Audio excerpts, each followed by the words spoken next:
سلام می کنم به شما همراهان همیشگی.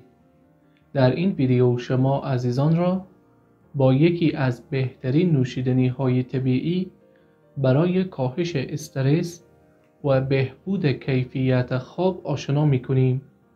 با ما همراه باشید.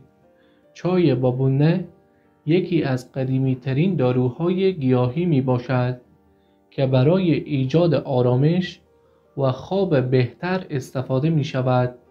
علاوه بر این، چای بابونه به کاهش استرس و اضطراب کمک می کند.